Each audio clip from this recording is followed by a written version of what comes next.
Okay, so welcome everyone to week 7 tutorial for the course Introduction to Machine Learning. I am Pintu Kumar. I'm a PhD scholar at IURIT Bombay.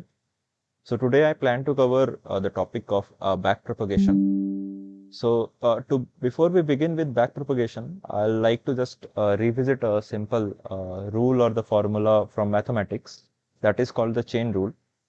So all of you are aware of differentiation and partial differentiation.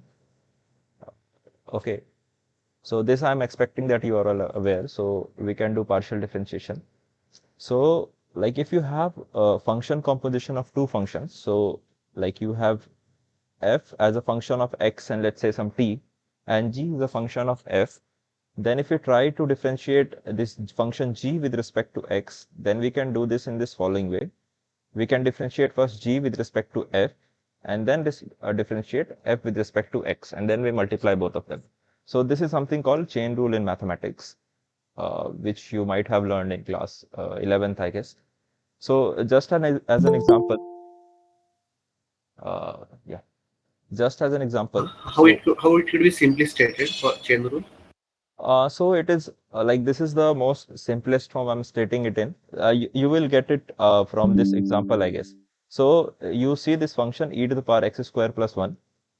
So if you take g of z as e to the power z, and if you take like f of x to be x square plus 1, then you can see that this e to the power x square plus 1 is g of f of x, right? So you are raising f of x to the power e.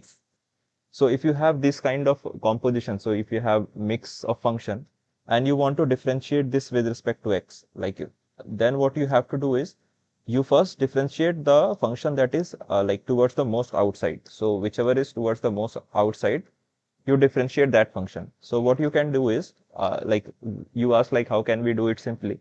So it's e to the power x square plus 1. Forget x square plus 1. Just consider it as some function of let's say u. Okay, e to the power u, and then differentiate it with respect to u only. So you'll get what? E to the power u only. Now what was the value of u that you assumed? It was x square plus 1. So the first component is that d of g with respect to d of f. So f is a like common variable denoting all this whatever is raised to the power. Okay. So you can just differentiate with respect to that. Then you can multiply it with what? The differentiation of x square plus 1. This with respect to x. What you would get is your 2x. So this is how you can differentiate using chain rule. Is it clear to like whoever was asking like what is chain rule? Can you simply? Yes, somewhat. Yeah, so like if you are not aware of chain rule, I would suggest you that you should like visit some material like from basic differential equation or those kind of things. Even basic differentiation from class 11th physics or maths would help you. Like not going into deep because at the end I'll just show you like even if you don't know this differentiation and backpropagation and those things, you can simply code a neural network without knowing these things also. Okay.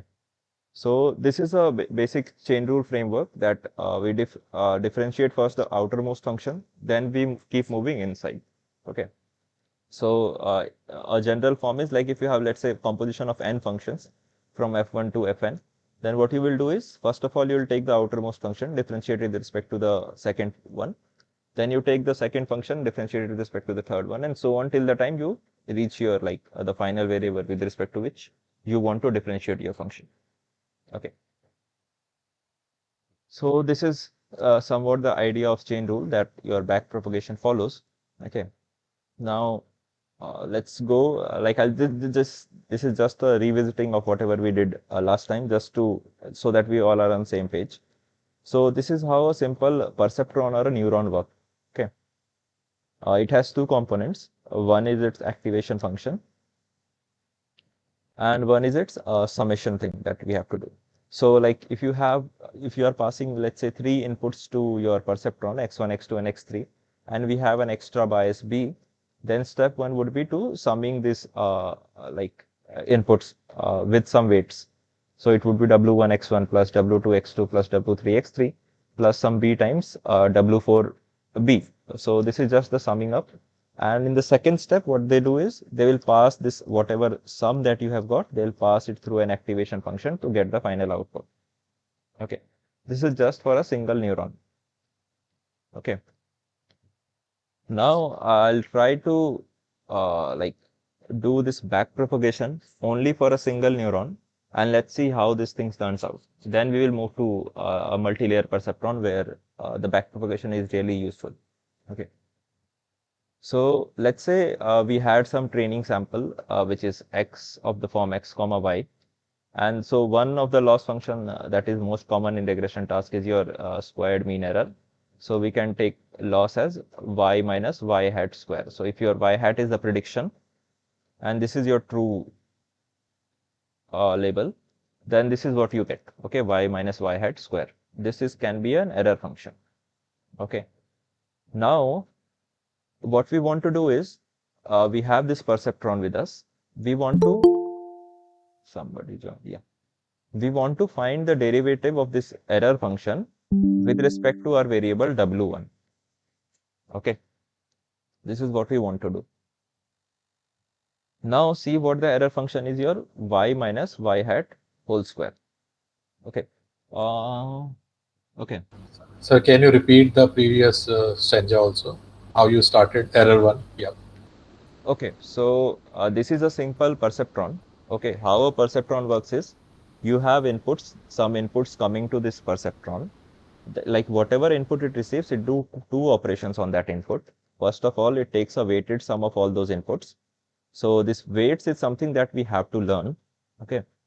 And in the second step, whatever summation you got, you passed it to the activation function. Okay. Right. Okay. Now let's do one thing. Like to optimize this thing, we need to define some kind of error function. So your error can be one of the choice for the error, which is very common for regression, is y minus y hat square. Okay. Where one of them is your true label and another one is your predicted label. Okay. Okay. So what we want to do is we want to find the derivative of this error function with respect to w1. Okay, this is what our task is. So I have made a mistake over here. So let's we can change the notation. Okay, what we will do is that your data point is x comma y hat. So y hat is your true label and y is the predicted thing. Then I think everything will follow. We don't need to make a lot of changes.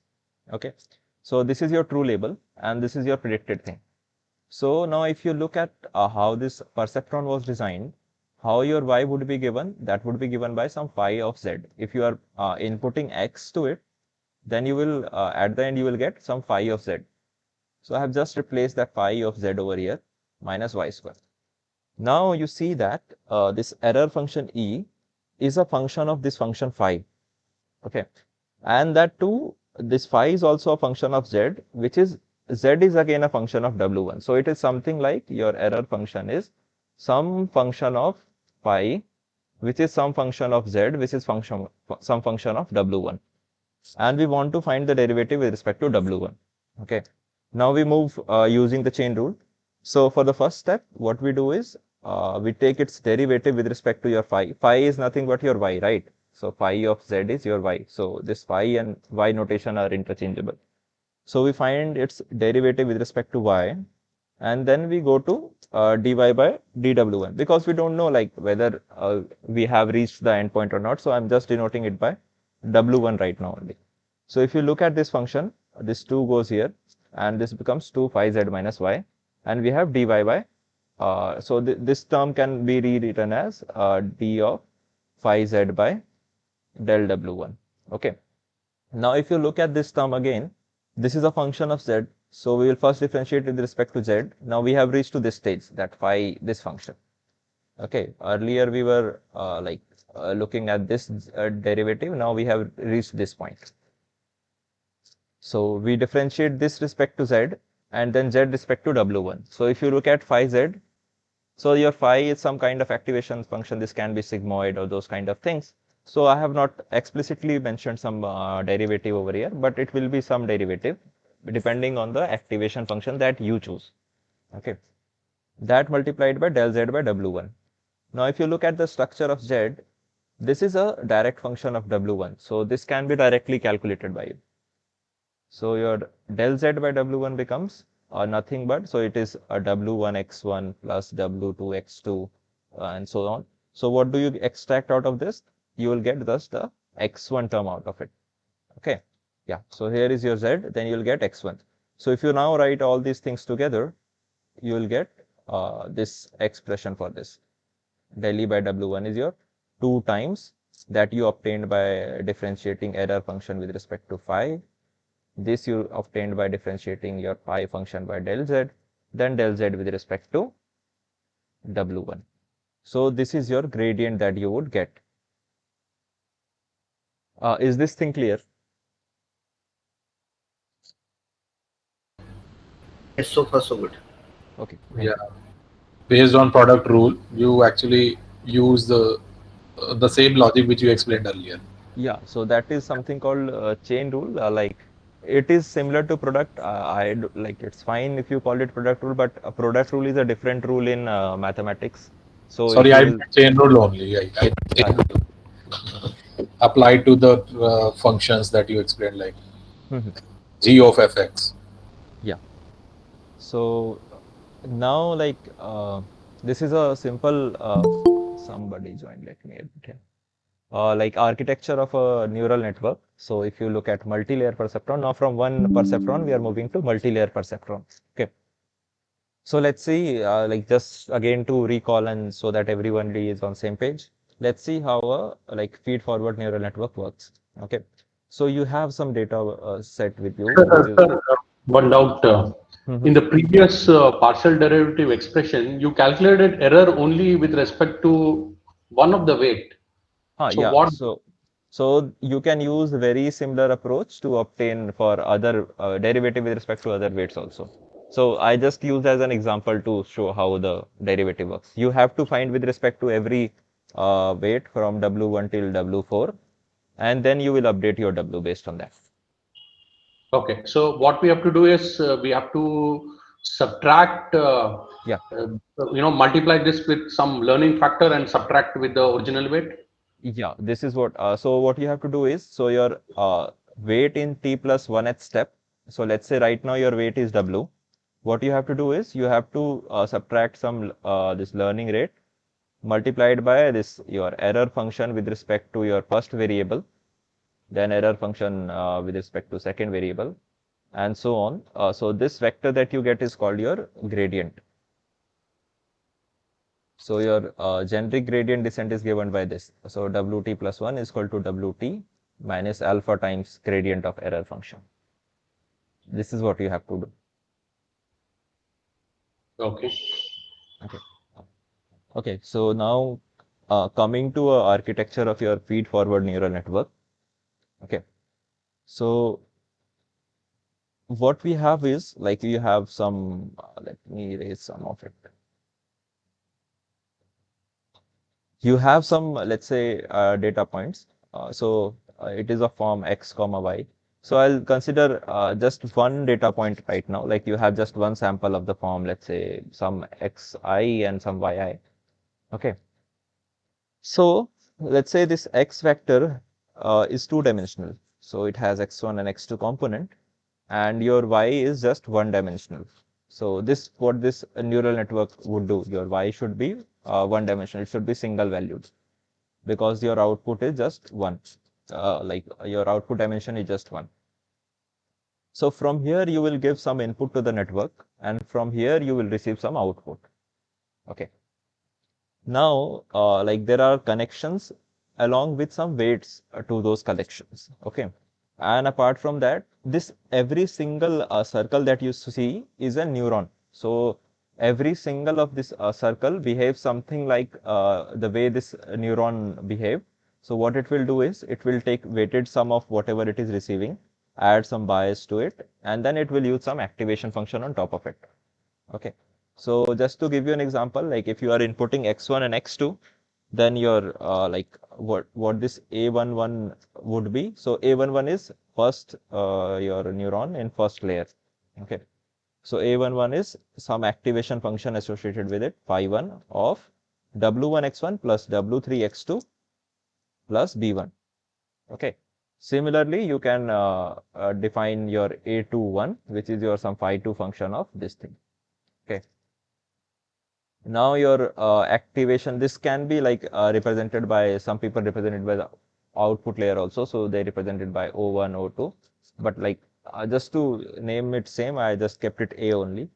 So your output is now W5 times A11, whatever output you received from here, plus W6 times of A21 plus A2. So when you compose it with your phi3 function, you will get the output. So this is a general framework how a multi-layer perceptron passes the information from back to front.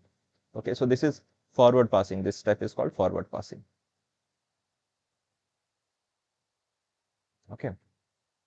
Now, I think I already explained this when somebody asked, but I'll just mention it again. So based on like whatever training data you have, you want to learn some optimal W1 and W2 so that it fits to your training data well. Okay. Now to do that, what you do is you update it this way. That is your W at t plus 1 is WT minus some alpha times gradient, and gradient is defined like this. So in order to obtain this gradient, you need to find the partial derivative of error function with respect to every of these weight vectors, the weights. Okay. So you need these things. So leaving that example behind, like I have two outputs so that it makes a little bit more interesting for you to see what is happening.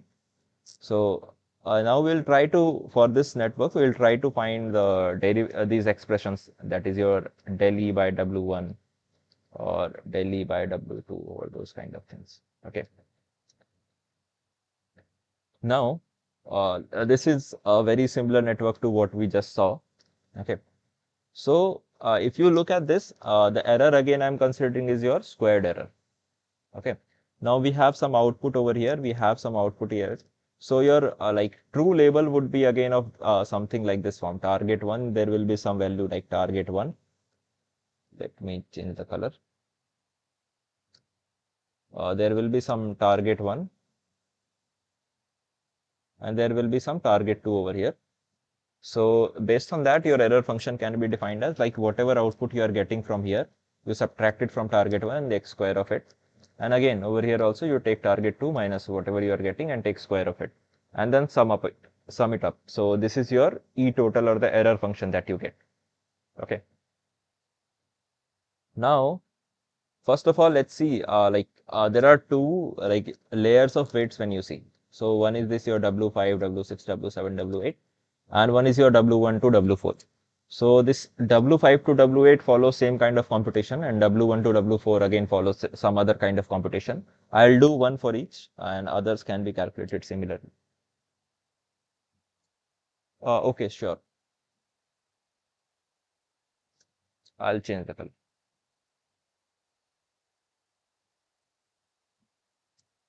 Okay. So this E I mentioned is your sum of two error functions. Let's say we have to find out del E by del W5. Okay. Now, see, your W5 is over here. Okay. So if you look at from front to end, and like if you look at this, both these sums, this W5 will be only involved in this first sum. Okay. Because your W5 is not contributing to A22. So your A22 won't be involved anyway with W5. So this is somehow constant with respect to W5. With respect to W5. So if you take, let's call it E2, if you take partial derivative of your E2 with respect to, let's say, W5, what you would get is 0. So now we need to only worry about its partial derivative with respect to your like A21 or the E1 term. Okay. Hello.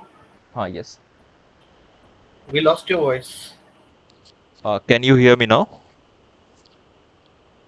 Hello? Yeah, we can hear you, Pintu. It is audible. Okay, thank you. So, yeah. So we need to worry about Hello. that. Pintu Kumar sir. Yes. Yo, Mm-hmm. your voice. Sandeep sir, we are able to hear him.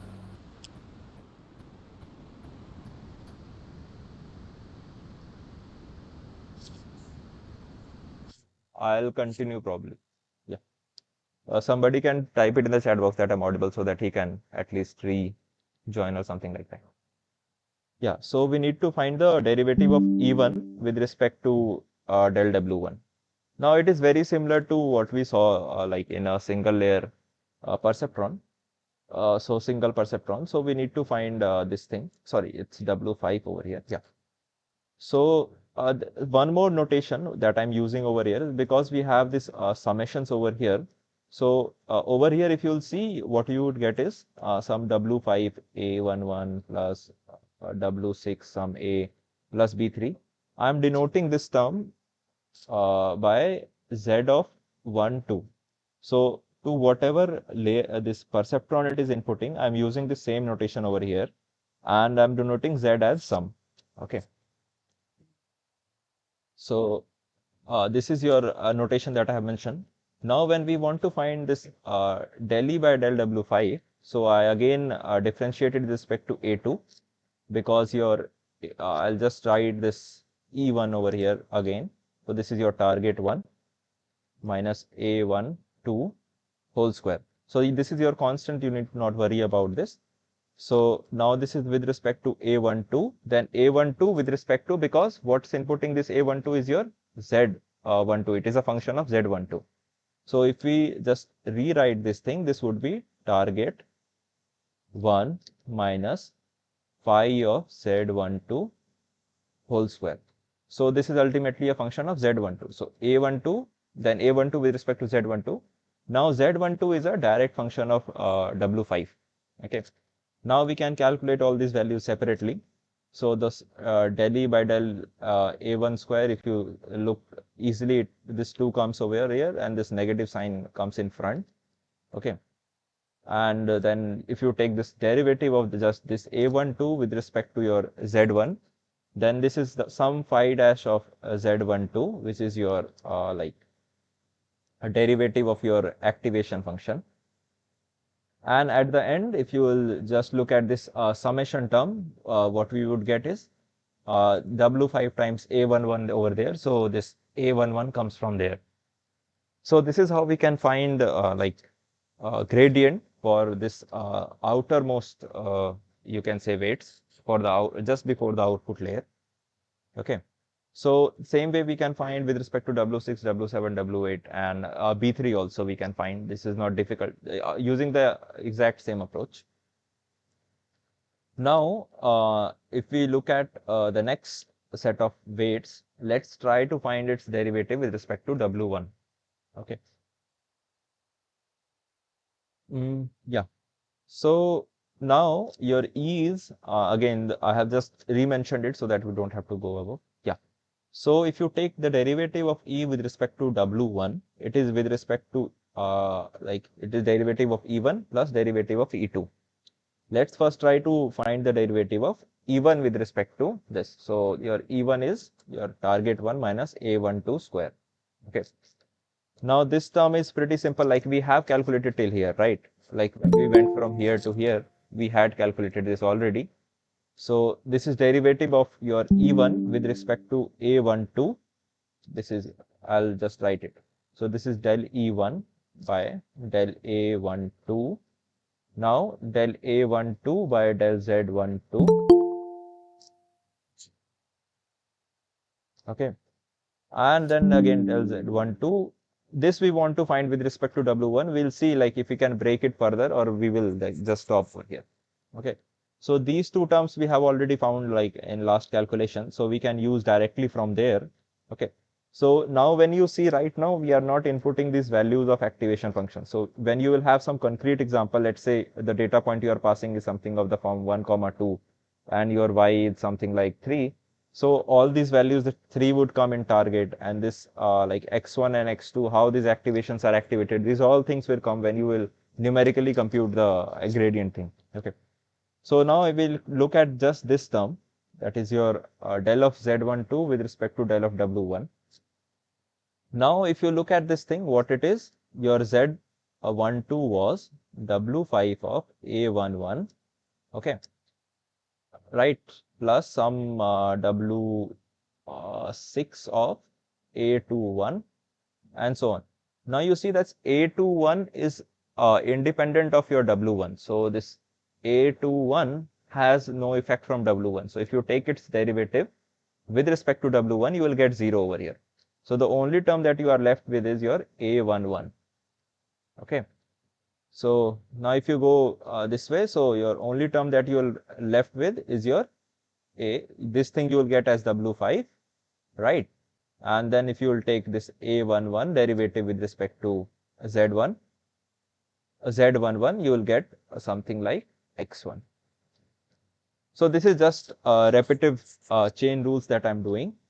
Okay, so after the difference is after reaching over here, after reaching over, what I did was I had some Z12, which was a function of A11, right? And A11 is again of like this, A11 is a function of W1. So before reaching to W1, this is again a function of Z11, and then it reaches W1. So I differentiated this with respect to A11, and then A11 with respect to del Z1, and then finally del Z1 with respect to W1 to complete this circle. Okay. So I'll just try to write it down so that, so we had del E1 by del W1. Just see like what are terms that we are considering. That is your, this what we'll do is, this is del E1 by del A2, A12. Now A12 is a function of your del Z12. Again del Z12 is a function of your del A11. This again is a function of del like A11 is a function of del Z11, and this del Z11 is your finally a function of del W1. Okay. So we have to calculate these many terms and then multiply them together. So if you look carefully, this first two terms you would generally get from the previous layer only, this calculation. So while implementing it, you need to be smart to use these values again. That's what, okay. So similarly, you can work out this E2 also with respect to del W1. This is also very similar. Your E2 is from here. So you'll first derivative differentiate with respect to A22, then with respect to Z22. Okay. Then we are using this branch to go above. So that's why this W7 came into picture. So you then differentiate it again with respect to A11, then A11 with respect to Z11, then Z11 with respect to W1. And then you can, like a final thing, you can just sum it up. Okay. Pintu Kumar sir, Yes. the derivative we got, but we have some many things are going tangent. Could you please summarize and in a Yeah. common terms, please? So like if you tell me to summarize, what I would say you is like this is just implementation of chain rules, right? So you just need to see like how a function is going. So if you look at this thing, like when you need to find the derivative of this, you just look at the way like it is going like approaching outwards. So this would be like, It is impacting A1, like A1 right. dash. It is not So impacting A2 dash. So derivative of A2 dash we are considering 0, right? we are considering it 0, It right? is 0. So we are taking only two factors, W1 and X2, right? That Right now is we'll W1 and W3. they only this fact. W1 and W3 with respect No. to So right now what I'm trying to do is I'm just trying to find the derivative with respect to W1. So right now we'll just consider what factors are affecting W1. okay. Okay. So to summarize, like this is a way to find your like last time I sort of kind of talked about other like things, but just backpropagation was left. So backpropagation is a way to find your gradient, nothing else. Backpropagation is just to find your gradient, and so that you can use it in your update rule. That is your this thing. So we are minimizing error in this case, right? We are trying to minimize this loss function, this E. Okay. And this E is dependent on your W1, W2, and so on. That's why we are finding its gradient with respect to these parameters. And how to find Yeah, this gradient is via backpropagation. we are adjusting this W1, W2 accordingly. Mhm. Accordingly. Yeah. fine. Okay. Now, Sir, yeah, small question. yes, yes, yes. In the previous network, what you showed, you had two target perceptrons. Mm-hmm. What's the practical use of such kind of networks? See, like there are sort of many uses that you can see. Two basic I would mention is your, let's say there are two broad class of classification problems. First is multi-class classification. Okay. So let's say you might have heard about this handwritten digit recognition. So in that you have so this MNIST data MNIST-based set. data set, right? So like in that what the task is, so you have some handwritten digits. You want machine to like to predict what this digit is. We can see that this is 1, but how does a machine learn? So there you have to classify between 1 to 10, sorry 0 to 9, like what this digit is. Okay.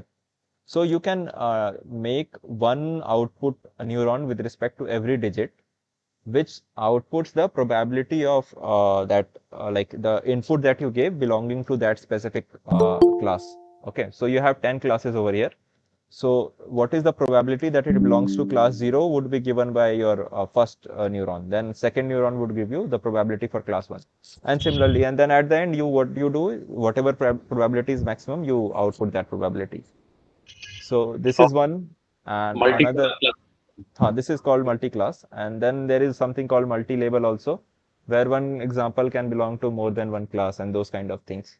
So that is also possible. And again, if you look at this regression task also, in regression also you can like in many application you might want that this should output you two things. Like if let's say like let's say house like this property example, if you take, like if you have features of some property, you can sort of want to predict two kind of things: what should be the rent of the house and what should be the sale price of the house.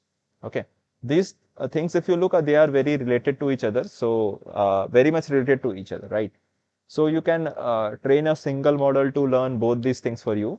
So the first one can be your, let's say, rent, and second one can be the selling price for that house. So this way you can use. So, Okay, thank okay. you. So I thought of I would cover this example also. This was in this week's assignment, but I think the date is over. This was also in last week's assignment. Sorry, last year's assignment. So this is a very like simple example. If you were not able to follow completely what backpropagation was doing, you can just look what it is. So your function f over here is, this is your function f over here. Okay, I think, yeah. So your f is q into z, and you have been asked to find the derivative of f with respect to your x, with respect to y, and with respect to z. Okay. So now if you look simply, this f is your q into z. Okay. Now if you take a derivative of this with respect to, let's begin with z thing. Okay. Now what would get? This is something called product rule that somebody sort of mentioned few times back, that this two things are in product. So we'll take derivative of first multiplied by second plus derivative of like this thing multiplied by this. Okay. So this thing goes to 0 because q is not dependent on 0. So what you get is this is 1. So you get simply the q. Now what's q? Q is your like 3 over here. So with respect to z, you will get 3 as your answer. So these two are the probable answers. Q's value is given as 3 because, right? Now if you try to find its derivative with respect to x, what it is? So you will get, it is q into z, because it is q into z, you will get del q by del x, okay, into z plus uh, this is your del z by del x into q. Okay, this is something that the chain rule did. So this was your f was some function of q into z, and q is again, so this term would again go to 0, right? So you first found out the derivative of this with respect to q. When you found it with respect to q, you got this thing, that is your just z, and then you are multiplying it with derivative of q with respect to x. Now q is your x plus y, so you'll get 1 over here. Okay, so the answer is z. In case of your z is mentioned as -4, so this I think should be the correct option. Again, del f by del y is also your z only, you will get -4. So this is a very simple network where you can see how this backpropagation or chain rule is useful. But sir, this is there is no need to apply chain rule also. You know what is f? It is x plus y into x Yeah. plus y into z. So directly you can find out the partial derivatives with respect to x, Ha, y, z. you can, but like this was a simple example given so that you can visualize what happens in complex network when you can not directly get the end form solution.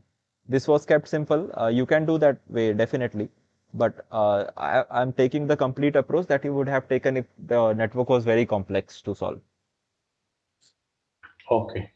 But even if the network is complex, you would get the final output at the final target perceptron, and you can apply the partial derivatives and do that. I mean, That's what we are doing in this backpropagation also, but that is the same thing that we are doing. But this is sort of a like some kind of a framework that we have put it in so that we don't have to manually work out each and every calculation, and whatever gradients, derivatives with respect to the later units we are getting, we can use it in the previous unit, and then again we can go back. So this is just that we are doing. So we can okay. do it that way also, but this would be like if you look at some of the real world deep learning networks, something like ResNet or these kind of things, they have around, I think, I am not very confident about it, but some 128 layers. Okay, I think it is even more than this.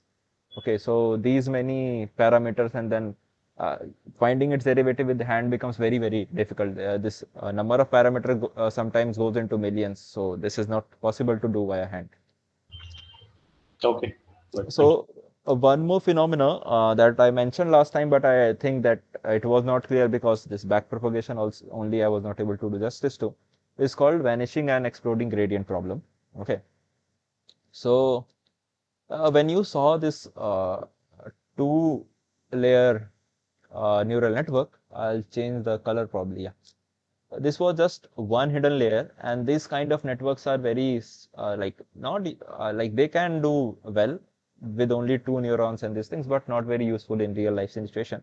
In real life, you get many more networks and many more layers, and in every layer there are many more neurons, right? That's why this is called deep network, because there are many layers involved. So if you just look at one hidden layer, there were a lot of terms getting multiplied with each other. Now, if you would have increased one more layer over here, probably you would have got more 3-4 terms to be multiplied when you calculate a derivative with respect to W1, let's say. Okay. So as you increase the number of layers, the number of terms getting multiplied keeps on increasing. Okay. And that too exponentially. So there are many terms. Now, if you look at some of the common your activation function, let's say sigmoid activation function. So its derivative you get something as gz minus 1 minus gz. This was covered in lecture probably last week. So your the sigmoid is 1 plus e to the power minus z. This is g of z, and its derivative can be smartly written this way. Okay. Now, if you carefully observe this thing, its value always lies between 0 to 0.25. Okay, I think I'll just go to the last week's thing. I have a graph of it.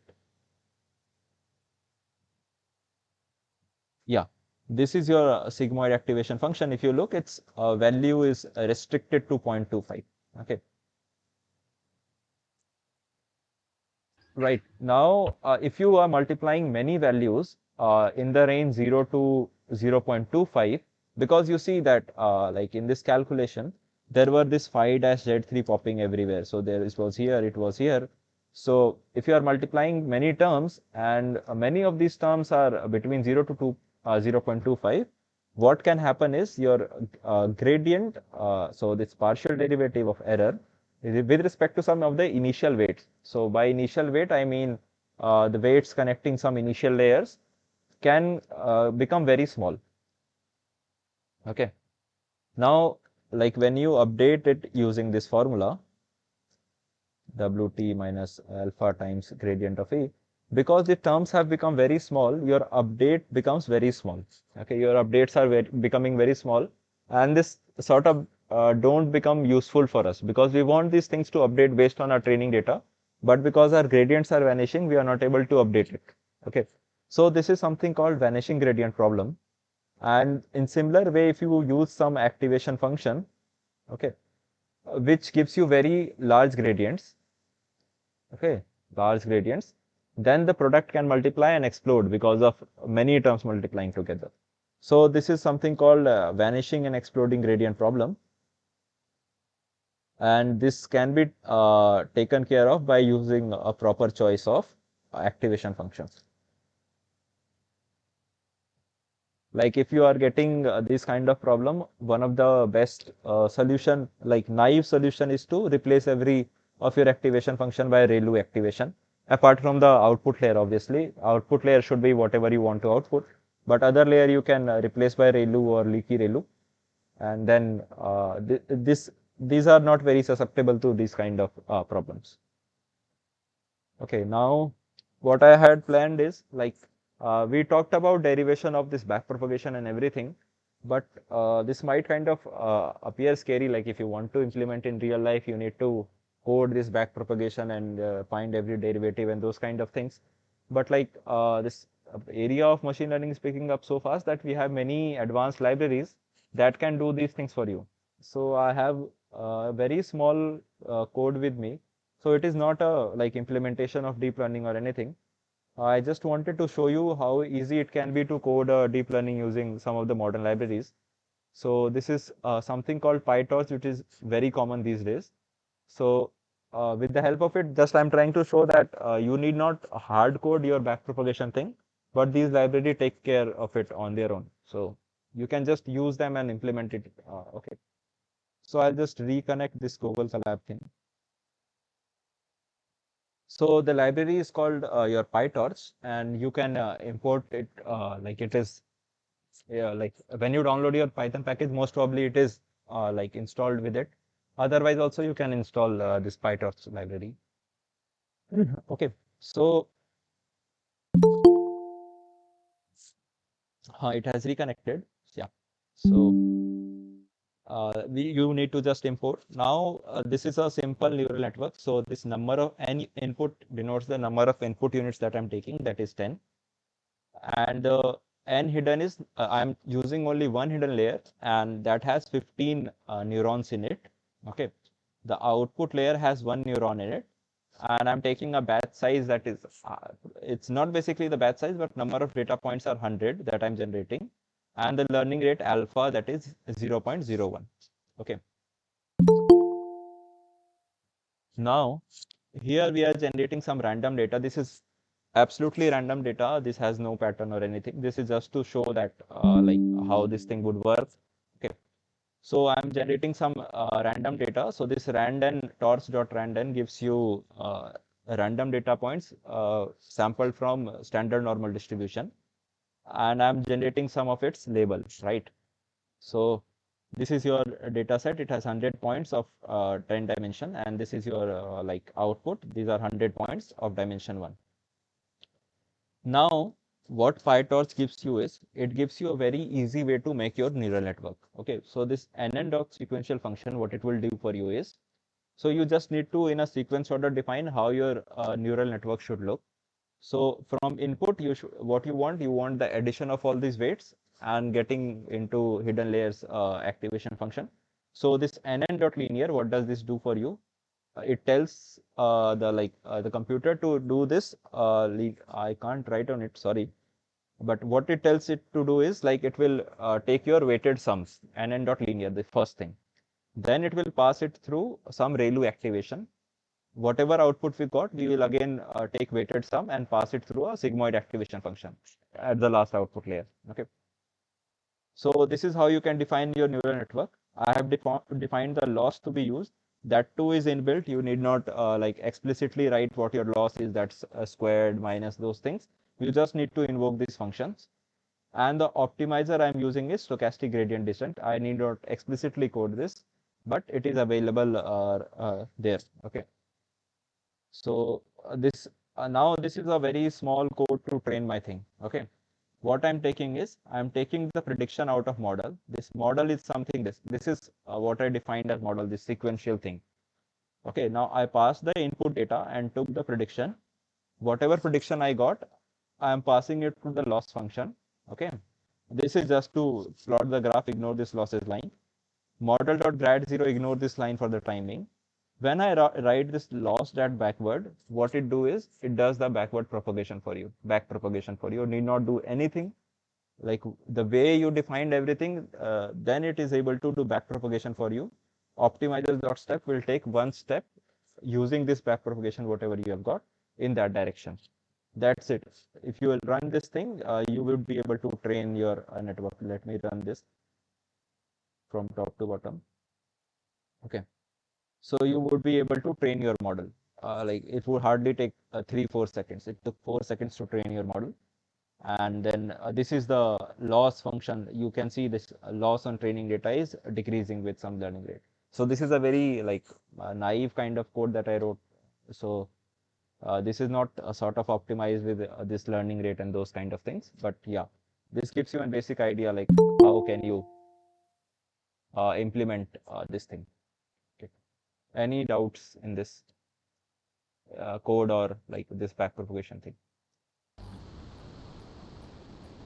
So, sir, this loss function as you mentioned, and also like the back propagation. How many times we have to do back propagations? One time, two time, or like continuously do? So like till the time your method converges, you need to find this gradients and then you need to continuously go backwards. But like if you look at this implementation or if you are trying to implement on your own in a code, then you'll write the code for backpropagation only once and then you will be just passing the data points into it so that you can get the output. So the formulas or whatever set of instruction that you will write for backpropagation thing would be only once you will be just passing the data points to it till the time your like algorithm converges in the sense that your I'll just switch the screen. So converge in the sense that your error is no further decreasing or you have got very good accuracy that you wanted on your training data or those kind of things that you need to do. Okay. And sir, you mentioned few activation functions like sigmoid, probably not useful because it actually deals with the vanishing gradient problem. Mm-hmm. You mentioned couple of them like relu, leaky relu. Mm-hmm. Uh, there are more such activation functions. What do they actually? I covered this in last session, but I'll just go to that slide only. Like, okay, Just I'll to just have a quick definition of sure, that, sure, sure, it's okay. sure. I'll go. Okay. So these are some common. Your first of all is your linear activation function where you don't do anything. Okay, you just whatever input you are getting, you just pass it on as it is. Okay, I think I can animate it also right now. Okay, so this is your linear function. It would suffer from exploding gradient. Okay, because you are just passing x as it, so it is would be 1 and whatever activations you would be getting that can be like large. So 1 getting multiplied with activation would give you larger and larger value and it can explode. Your sigmoid function is this, although it suffers from your vanishing gradient problem, but this is the sort of the most common function used for your classification task. So you will find this being used most of the time. The reason is like when you use this kind of this activation function, generally you use it in the last layer only. For the previous layer, you can use any activation function of your choice, and the last layer, this becomes very useful. So sigmoid is a useful activation function. So I had mentioned advantage and disadvantage last time. So probably you can go through that video last 5 minutes or so. One thing that takes care of your vanishing gradient like by some extent is your tan h activation function. So if you compare these two graphs, these are very similar graphs, but this derivative goes till 1. Okay. And here you had labels between 0 to 1. You need to scale it between -1 to 1. That's the only hard work that you need to do to use tan h activation function. This is your ReLU function. ReLU functions look something like this, and this purple line is its derivative. This is sort of used in your like regression task, or this does not suffer from your vanishing gradient. Okay. Computationally also it is very inexpensive because you just need to find the maximum of x and 0. Like there are disadvantages mentioned, you can just have a look into it. Another one is leaky ReLU. Okay, so leaky ReLU, this thing suffers one drawback. Your ReLU function is that if you look at this left hand side, its derivative is 0.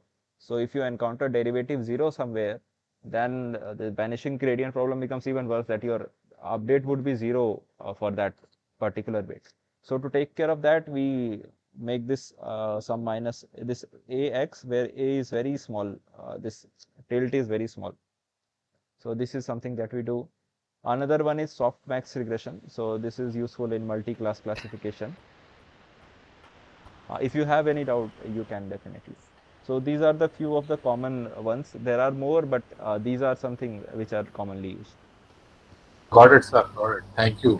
I didn't attend last session. Okay. Okay. Pintu So, Kumar sir, what is stochastic gradient descent? okay. So, like if you look at your gradient descent, okay. So I mentioned like your Wt plus 1 is Wt minus alpha times gradient of E. What one thing that I didn't mention is this gradient, what with respect to what are you taking? You are taking with respect to one data points or two data points, that I didn't mention. So just to mention what gradient descent is, okay. So this is Wt plus 1, Wt minus alpha, right, let me write, this is 1 by m alpha summation I is equal to 1 to m gradient of E at between yi and yi hat probably. So what does this mean is, like you are taking error with respect to every of your data points. Just a second. Yeah, every of your data points, and then summing up their gradients, dividing it by the number of data points so that you average it out. And then you are making one update set. So you are taking every data point that you have in set, you find the gradient at that point, you take a sum, and then divide it by your number of data points that you have, and then update your W. This is something called gradient descent, okay? But computing gradient, if you have like very large number of data points, becomes very computationally expensive. So what people have come up with is something called stochastic gradient descent. In that algorithm, they will use only one data point at a time. Okay, they will update by some, let's say, first they will update by, let's say, first data point, then there is some other W, then they'll again find the gradient, then they'll update by some other second data point, then the third data point. This way they will do. So this algorithm surprisingly converges. They, like if you look at this gradient descent, this somehow goes linearly, that it will move further, it will move further. So this does not convert that way. So it sometimes come here, then it will go some up, then come down, but eventually it will converge to your minimum point. Okay. One more variant is your batch gradient descent. Okay. In that, rather than taking every data point or just one data point, you choose the path in between. You take, let's say, some of 10 data points or 20 data points or 100 data points. You divide your complete data sets in batches of like 100 data points, and you update on one batch at a time. So that is called batch gradient descent.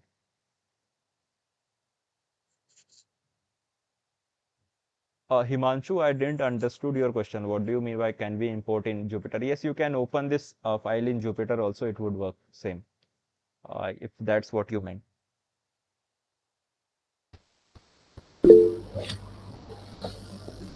Uh, like, yes, you can definitely get. So if you'll go to this swayam portal, there is a section called this live session tutorial, something like this. If you open that, let me show it to you. I'll stop the recording. I can show where you can get.